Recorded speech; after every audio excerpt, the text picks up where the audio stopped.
Hello and welcome to this Riparian and Wetland AIM training video. My name is Ruth Whittington and I'm a wetland ecologist with Colorado Natural Heritage Program and the data analyst for the Riparian and Wetland AIM program. Information reviewed in this tutorial can be found in the Design Management and Office Evaluation Protocol. This is part 2 of discussing Office Evaluation. For more information on how to use the Office Evaluation web map, watch part 1 of this training series. In this video, we'll cover 2 critical pieces of design management: office evaluation and trip planning. Before I begin, I'll highlight that we will be covering these topics as a step-by-step process, as if it were completed by a single person. However, know that office evaluation can look different for different people and different projects. As you begin to tackle design management, it may help you to think through each step individually. Then, as you become more comfortable, you may begin to arrange your process more efficiently for the specific project that you have. In some projects, certain steps I highlight may be more or less important. For example, a project with experienced project leads and only targeted points may have less need for evaluators to ensure sites are within the target population. At this point, office evaluation becomes much more heavily focused on how sampling will be completed rather than whether it can or should be in the first place. Office evaluators who are sharing the responsibilities of office evaluation may split this process between people.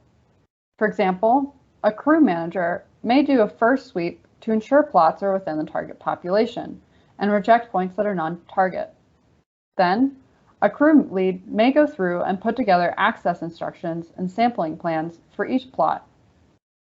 Alternatively, an office evaluator may go through the entire office evaluation process, then hand off points to the crew lead for trip planning. For this process, I'll be highlighting several fields in the plots layer. As we can see here. These fields are intended to guide the office evaluation process and to call out specific information you might want for later steps. However, these fields can be used at the evaluator's discretion. Access notes should be completed for every point you intend to visit, because these instructions will be used to navigate to the point offline and to copy into field forms later. Most other note fields are optional and may find a slightly different purpose with different evaluators. Alternatively, if multiple office evaluators are completing design management for the same points, evaluators may wish to clearly associate fields with their particular task, so that each person can be confident in which fields they can use to track their process. Suggestions for what information we intended to go in each field can be found in Appendix 2 of the Design Management Protocol.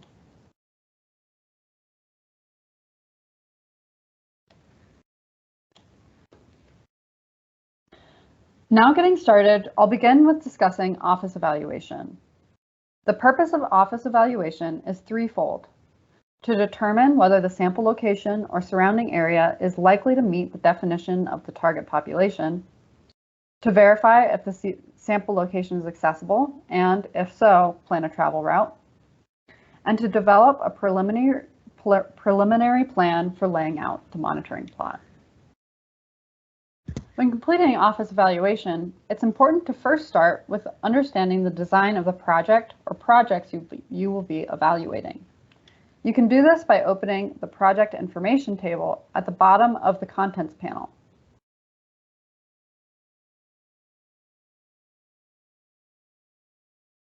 Projects are made up of a set number of points, generally organized at the field office or district office level, with a specific set of monitoring goals and a sampling design selected to match those goals.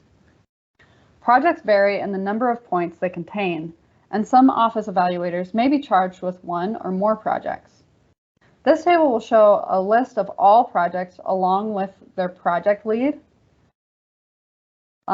information on contingent and supplemental sampling, anticipated numbers for sampling, and any additional notes about the project.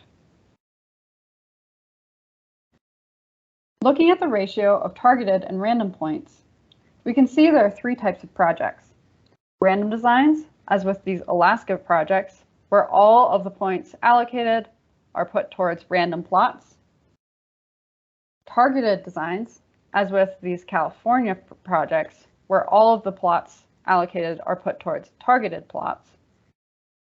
Or mixed designs, like these Colorado designs, where there's both targeted and random plots allocated. To walk through the process of office evaluation, I'm going to briefly focus on a single design as an example. I'll focus on a targeted design first. Let's look at this design in Utah from the West Desert. So here we can see there's 10 points allocated, and all of them are to targeted plots.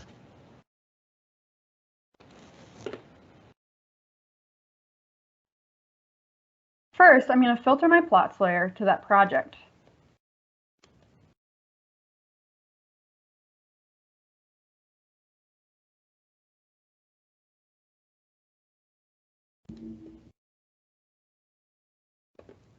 This will give me a better idea of the points that are available. Immediately, I can see that there are 11 points that have been submitted. I might also want to get an idea of the distribution of priorities, so I can quickly filter again or scroll through the attribute table to find out how many points are in each of the priorities.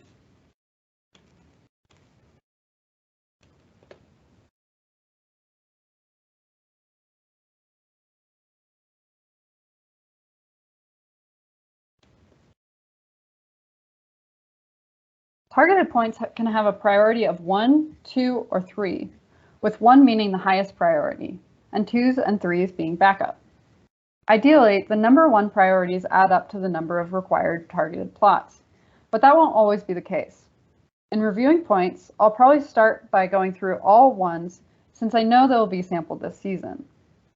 In this case, I can see there are 7 plots that have been submitted as priority number 1.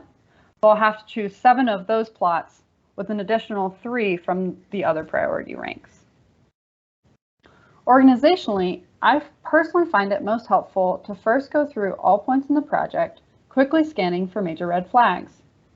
Then, once I've completed a basic inventory of the kinds of sites I'm looking at, I'll go back through all the points, doing a more thorough review.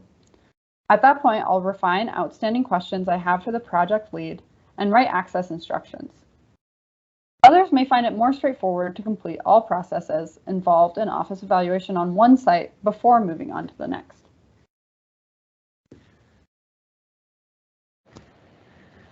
So let's first look at this very first point, which I can navigate there pretty quickly by searching in the search bar.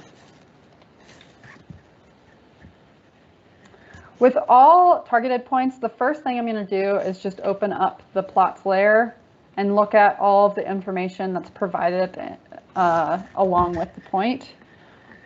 Because this is a targeted site, I know that it was hand selected by BLM staff, and we will have a little bit more information about it. When we first requested points from project leads, we asked them a series of questions about each of their sites. Their answers were then pushed together to create this BLM Comments field. In this case, I'm seeing some pretty good information about when we should sample. So they're saying early season is the best time. And then we can also see that there is some access information as well. So that will all be really important to take a look at once we're moving on to maybe scheduling a visit or writing out the access instructions. Looking at the site itself, I want to quickly determine whether this site fits our definition of the target population. So I can first switch over to the imagery base map for that. For most cases, our target population is best described by 6 criteria that define our applicable ecosystems. So we can see a larger description of what that looks like in the monitoring manual. So this is section 1. I'm just going to scroll down a little bit. So section 1.2 has this bit about applicable ecosystems. So I can read all of this. Sorry to scroll. And then we have this criteria for applicable ecosystems. So based on this, what we're looking for really is at least 10% cover of perennial vegetation, a dominance of hydrophytic vegetation, evidence of hydrologic influence, at least at some point during the growing season, no more than 10% cover of water deeper than 50 centimeters, enough space to establish 3 25-meter transects, and each of those transects should be spaced at least 5 meters apart. And then for narrow sites, we also have a minimum width. They need to be at least 2 meters across. I'm not really going to go over plot layout in detail during this presentation, but just to make sure you are aware, and sorry, I'm going to scroll down real quick. So down into Section 4 is where we talk about all of the different layout options for our monitoring plots. And again, in here, we have this section all about shifting the monitoring plot. So I do just want to say that in our program, we allow crews to move monitoring plots up to 50 meters away from design locations. For office evaluation, this means that when we're evaluating a plot, we're often evaluating the specific point on the map, along with all area within 50 meters of the original point. I recommend all evaluators read both that first section that I just showed and then Section 4 as well in detail, so that to make sure you know exactly what you're getting into when you're setting up a plot for our program. Returning back to the map again, I want to do a quick sweep to make sure this point fits our applicable ecosystems. Right off the bat, I can see it has pretty decent cover. It also has a dark green color, generally associated with wetter systems. You can also see it's kind of dark green over here, where there's clearly a channel. I can also use some of these other imagery options at the bottom of the contents panel to at least have one other time point. Just be aware that these can take a moment to load.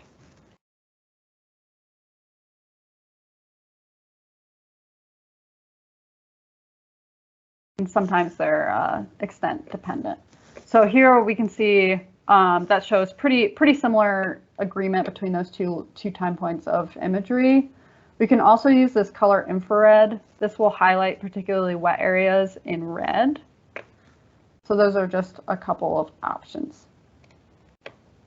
I can also do some measuring. So I can use this measuring tool to get an idea of some of the dimensions of the plot, of what the plot could be. So I can measure across. Oops. So it's 25 meters across on average. You can kind of get a length estimate. So you can kind of get an idea of what this plot looks like. I've done this office evaluation process quite a bit. So pretty immediately in my head, I can think that this point looks pretty straightforward, but it might take you a few sites before you get a handle on all the things you should be checking for. So at this point, I think I'm ready to put some quick notes and then move on to the next point. All right, so editing, I do want to discuss that a little bit. So there's two ways to edit the plots layer. My preferred and recommended way is to use the attribute table and edit there. So I'll just scroll over to the fields where I want to add notes, and then to edit in a specific field, I can just double click and there should be a text box that opens. So in this case, I can put my name in and the office eval date. Time doesn't really matter. And then I can go over the office eval comments.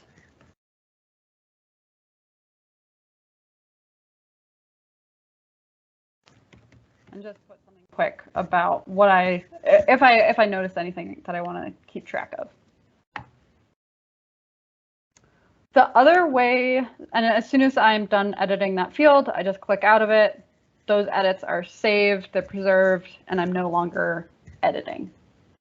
The other way to complete an edit for a specific plot is that I could edit in the pop-up. So if I go into the pop-up, I can go to the bottom of the pop-up where it'll say edit and use that. And then all of these fields I can double click and they are editable.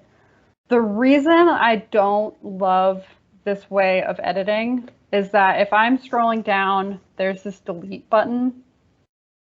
That is totally usable, meaning if you click it, the point will be deleted. That's how that goes. So I just want to make sure you know to be really, really careful when you're editing the pop-up. Never, ever select this delete button or you will lose the point. If that happens, let me know. I can get the point back, but it's just a little bit of a headache, and I'll lose any of the progress that you've made in your comments.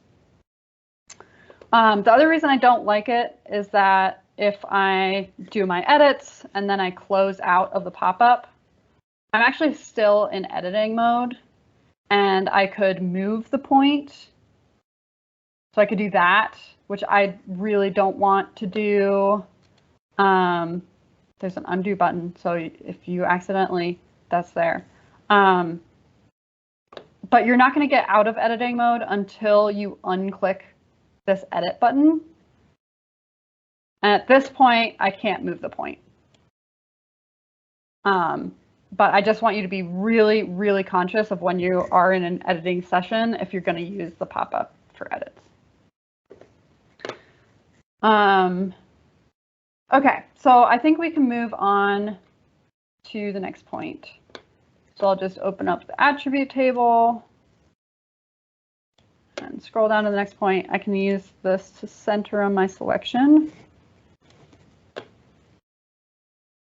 right, again, first thing I'm going to do is open up the pop-up to see what the BLM comments are. So here I'm starting to see some things that I really want to key in to for this office eval process. So I'm seeing that the project lead said she was interested in changes in wetland extent with beaver colonization. So she's expecting a change to the system in terms of the extent that there will be.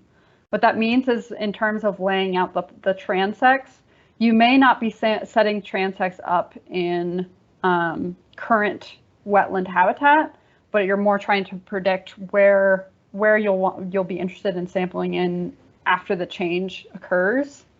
So the other place you can see that, there's these two really important comments here.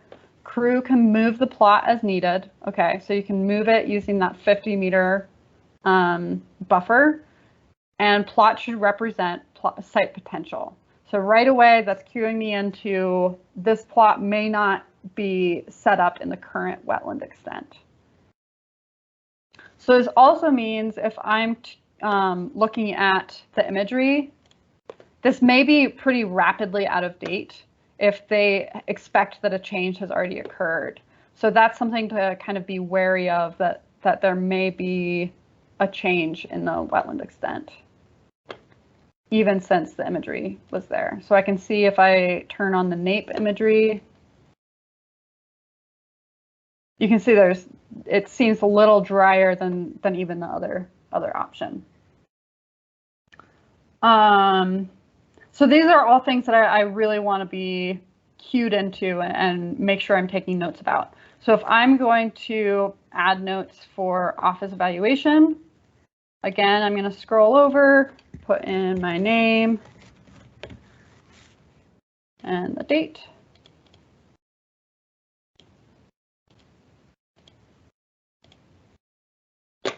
And then in my office eval comments,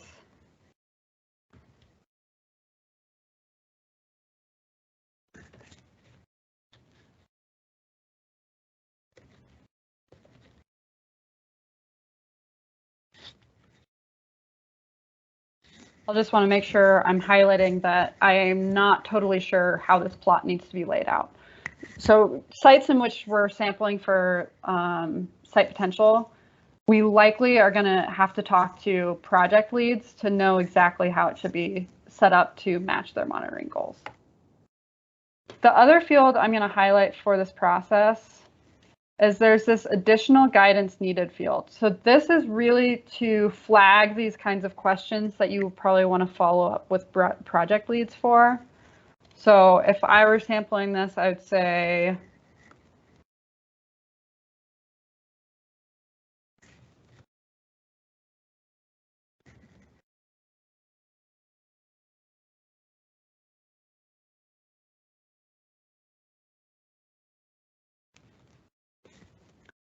talk with the project lead about site layout. So that kind of will flag it later. So if I was going to go through all of these sites, I could put any questions I had for follow-up with project leads in this field. And then later, after I went through all of the points, I could filter this layer using looking for anything where I wrote anything at all in this field. And then from there, I can kind of put together either an email or a call with that project lead where I'm really like kind of focusing in on the additional questions that I have.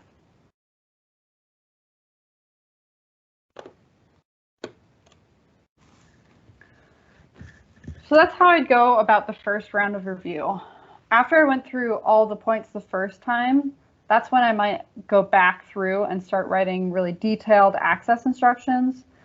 That process can be really time consuming, so completing a first pass so you know exactly which points you're going to sample is kind of a good way to weed out the points that you don't want to write access instructions for.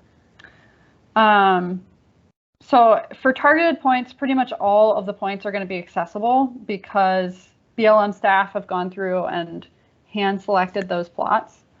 So at that point, writing access instructions is more about trying to figure out what the best route is, and then also finding any issues you might have with access, so maybe needing permissions from private landowners. In terms of actually writing the access instructions, we really want you to write out turn by turn a good set of directions from a point of interest. This is super time consuming. The reason we're asking for so much detail is that these directions go directly into the map that you'll be using for field sampling, or crews will be using for field sampling. So at that point, they can use it to make sure they can access the point offline without any kind of help from Google Maps or whatever other resources they might have. And then those directions can also get copied into some of the field forms where there's a field for directions to the plot. So then right away, you can just copy and paste rather than having to worry about writing a fresh set of directions.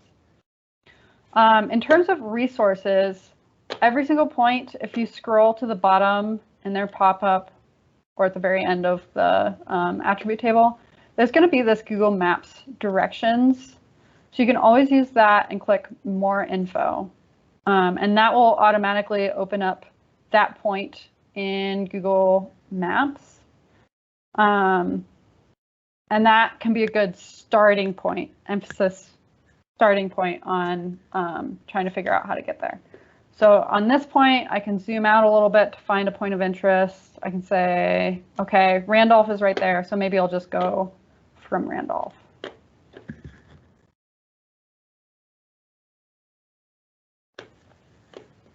Okay, great. So now we have like the very basic Google Maps instructions. I can't emphasize enough that you absolutely need to check these directions.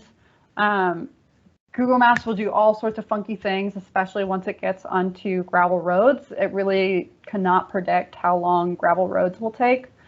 So I really recommend reviewing by hand every bit of area that you're supposed to drive across.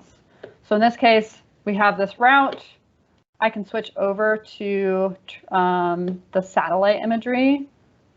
And then at this point, I can zoom into the point. And right away, I can look at this and say, okay, that looks like a really nice gravel road that's going to get me there. But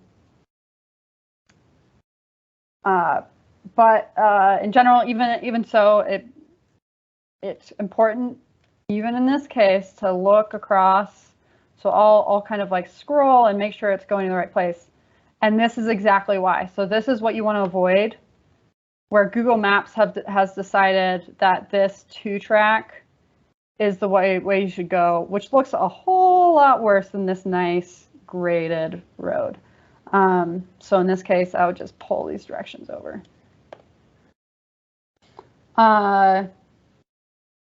So going a little bit further, even if the distance is further on a nice graded road, that's going to be way faster than trying to navigate something like this little 2-track. So once I have gone through and I feel good about the route in Google Maps, that's when I might return over to the office eval map so I can kind of get a sense of what the road looks like. And then I can switch back over to this map. And now I want to check and make sure that the ownership is one that I can cross. So I'll turn on the SMA layers. Yeah, the SMA layers to check that we're not going to be crossing a bunch of private land. So here's the point. If I'm tracing the road back, so here's a section where we're crossing, and we can zoom out to see the white from the other SMA layer. So this route is clearly crossing some private land. Obviously, if you're looking at a highway or a really commonly trafficked graded road, then in that case, it may not be a big deal at all. You don't need any special permission, but there's a ton of gray area in determining which roads are private and that you would need an extra level of access instructions for, or sorry, extra level of permission from the private landowner. In all cases, your project lead is going to be the primary contact. They're going to know better than anyone which of these roads are totally fine for you to cross, and they will probably handle the contact with the private landowner themselves. So in this case, I might go into my additional guidance needed field and again, just add to it and say,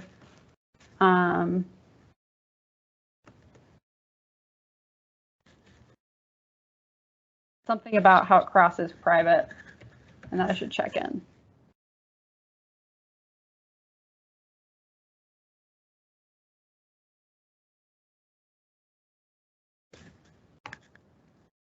The other resource that you have available for in your web map is visible right here. So we can see in this case that there is a previously sampled wetland plot just a little bit further up the road from the point that we're taking a look at. So in this case, I can also look at that.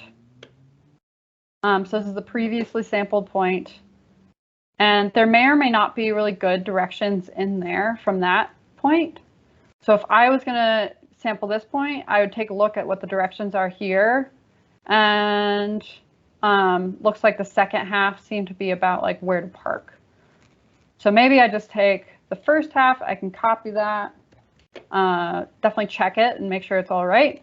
But then as soon as I feel good about that part, I can add it to the access notes and then maybe add some tweaks specific to the actual site that I'm going to be sampling.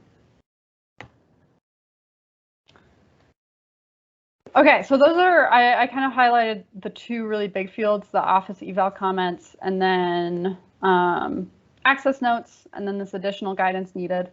There's a few other fields, so there's this distance from roads field, and then plot layout comments. In all cases, especially with these fields, you may or may not find them useful. We're trying to provide a lot of options. So distance from road can be helpful to quickly show how long the hike is. So then when you go over to planning, you kind of have a good idea of, oh, this site might take a little bit longer, or it should be really planned to be sampled in one day if it has a really long hike. You can use that to kind of filter those kinds of things. And then plot layout comments, especially with this site where I'm thinking my contact with the project lead might affect exactly how I want to lay out the plot. That's a good instance where once I contact and hear back from the project lead, I can go in here and start putting in exactly how I should be laying out the plot once I'm there. As soon as I feel like I've completed all of the necessary evaluation, once I feel good about all of the fields, I have complete directions, I've contacted the project lead, I know exactly what I'm going to do. At that point, that's when I would switch over the eval status. So if I had finished these directions and talked to the project lead, I would then switch this over to ready to field visit. And you can see that the symbol itself has changed to a bright green point now. So that's a signal to me that I'm ready to put that point into a Hitch plan and actually figure out when I'm going to sample it. As you review sites, you'll find both random and targeted points are going to have some backup points, but you'll only sample some of those backup points if other points are rejected.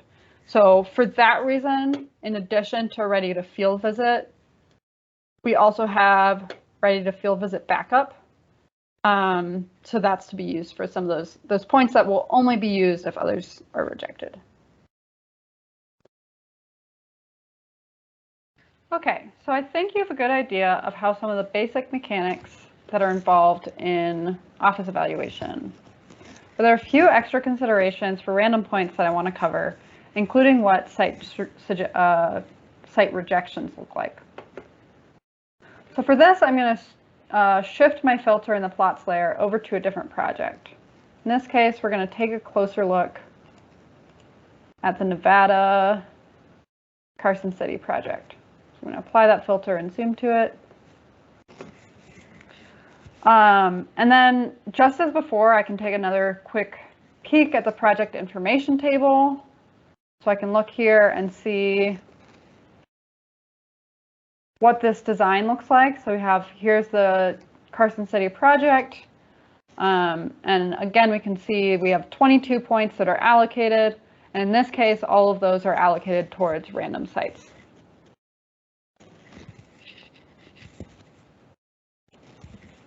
So we have a couple extra things to consider with random designs that I want to cover real quick. So first of all, random designs will consist of base and oversample points, as shown by the two different purple symbols on this map. The base points, shown as the larger triangles, will represent the primary draw. Those are the points that should definitely be evaluated this season. The oversample are backups that should be used if any of the base points are rejected. Second, some random designs will also have multiple strata. So strata are subpopulations within the sample design that should be effectively sampled as their own separate units in terms of their sample order and then point replacement as well.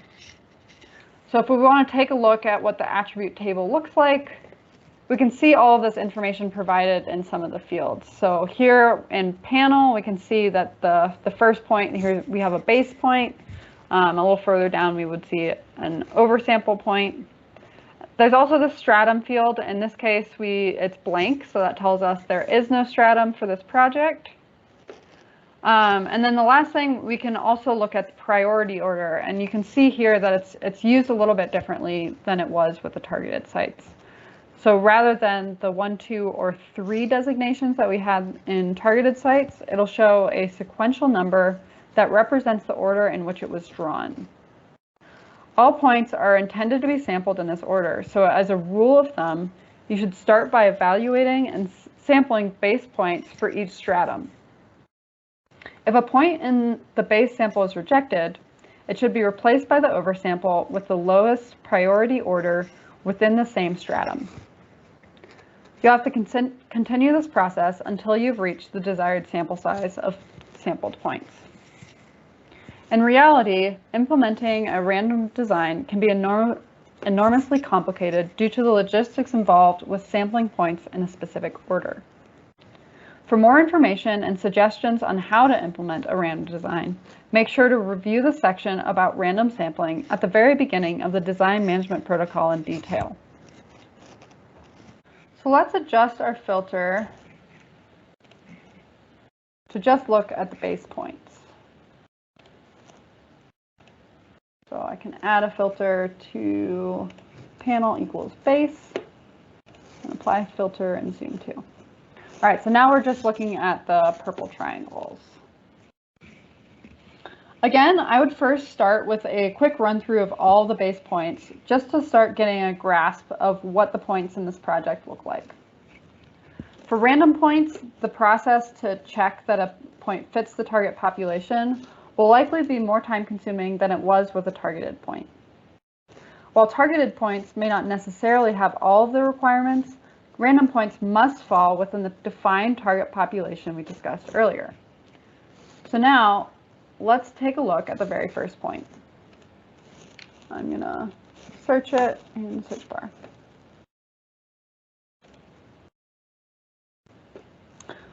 So in general, random points are not going to have the same level of detail.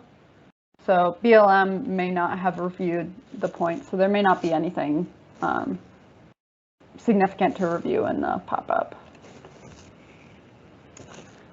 And then now that we're looking at the imagery, for me, I start having some red flags going off. So if I were evaluating this point, I'm kind of thinking about there generally seems to be fairly low cover right around the point. If I was to move it over to some of the more vegetated area, this doesn't necessarily look to me like wetland vegetation. And I can also turn off the BLM layer to see that a little better. The other thing I would wonder about is there's this channel-like feature, so potentially there could be some more wetland vegetation maybe close to this channel. So then I might think about, could I move it over there? In this case, it's 84 meters away, so it's a little too far to be moved. So in office eval, I could kind of document some of these things that I'm looking at. So I can put my name, again, the date,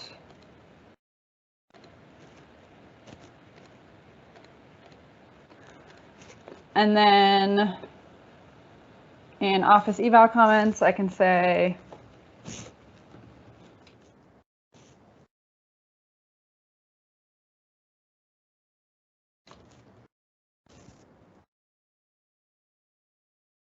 I can start kind of giving those basic details that I'm noticing here.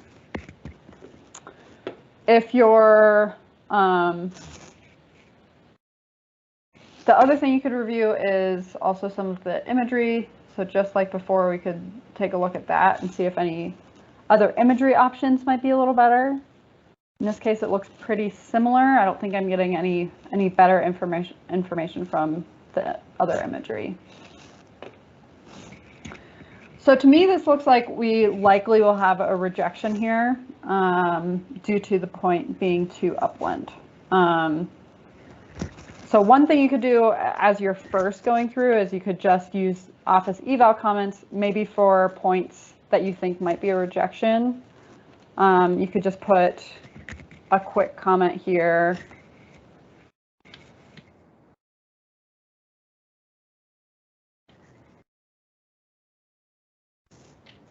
Just to kind of flag that for yourself as I think this might be a rejection.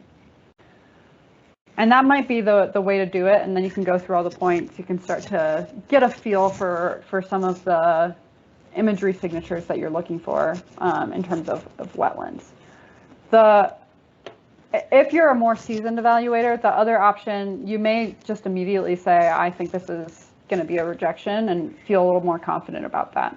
So whether it's now, whether it's after you've reviewed more points, at the point at which you feel really confident that you are ready to reject a point for yourself, this is when you're going to want to start initiating the process to reject a point. So I would take this eval status and I'm going to switch it over, in this case, over to rejected and waiting for project manager approval. So at this point, I'm saying, I think this is a rejection. I need someone else to review this point for me. Alongside this eval status, as soon as you're switching it over to rejected, now you also want to use this not sampled reason to show why you think it's a rejection. So in this case, I would probably say non-target uplands, but you can see there's a lot of other options that might be more fitting for a different point. In general, we err on the side of caution when it comes to rejections. So for all office evaluations, we require that you use 2 lines of evidence to prove that a point is definitely going to be a rejection. So that's what these 2 are here. If I was, after just the information that we've taken in, I might say nape and Esri imagery show it as dry.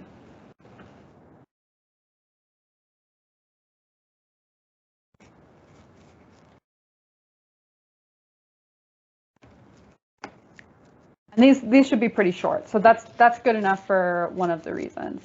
For reason number 2, maybe you at this point will need to reach out to BLM staff and say, have you been to this area? What do you think this point looks like? But in some cases, you may need to actually do a field visit to know whether it's whether it needs to be rejected.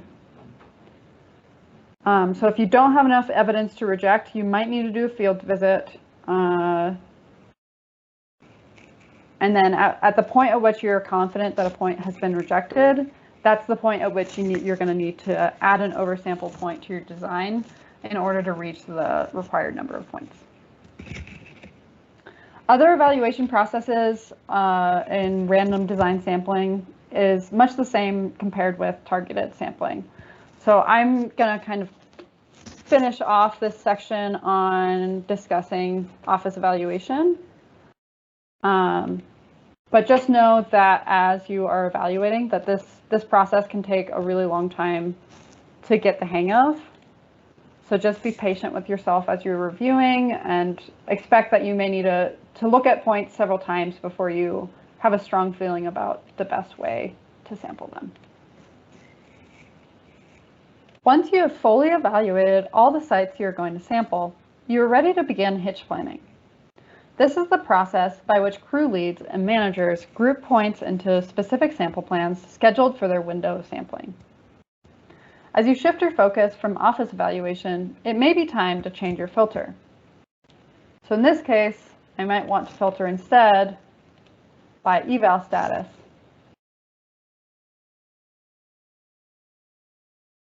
So I'd switch it over to ready to field visit. The process of fitting sites together into a hitch is more of an art than a science. So I can give you some suggestions, but each project will have very different needs depending on the points that they have. When budgeting time for sampling, you should expect each site to take about a day to sample. Past crews have generally been able to sample 5 to 6 sites during an 8-day hitch. This allows for some time at the beginning of the hitch to QC data from the previous hitch, and a day at the end of the hitch to be used for plant ID. Several factors may impact a crew's efficiency. Inexperienced crews sampling early in the season should expect their first hitch to be much slower than their hitches later in the season. A hitch full of sites with high woody cover may go much slower than a hitch with only open meadows. A hitch with several field rejections may have fewer sampled sites due to the travel time associated with those rejections. The order of sampling should be guided by a combination of the sampling priorities, seasonal phenology, and geographic grouping. High elevation sites should be sampled later in the field season to give snow a chance to melt. Drier meadows located in the desert are likely to dry out faster than stream-fed woody systems. Looking at this Nevada sample, it may be advisable to start the season with these sites that are further south and then progressively move north. Looking at the plots layer again, we can see there are fields associated with hitch planning at the end of the attribute table. So let's look there. So all the way at the end, there's Hitch and Hitch notes. These fields can be used to take notes that apply directly to the hitch they will be sampled during. For example, date codes that you don't want to be preserved in the data after this field season can be placed here, along with the sampling order for the given hitch or the backup site that should be used in case of rejection. After finalizing a plan for a hitch and before heading into the field, crews should make sure to communicate their sampling plans with the appropriate project lead, so that project leads know when to expect the crew in their field or district office, and whether they need to communicate with landowners on access permissions. At this point, the crews are ready to begin sampling. This concludes this Riparian and Wetland AIM training video. Make sure to read the Design Management Protocol for extra tips on office evaluation and trip planning before beginning the office evaluation process. Thanks for watching.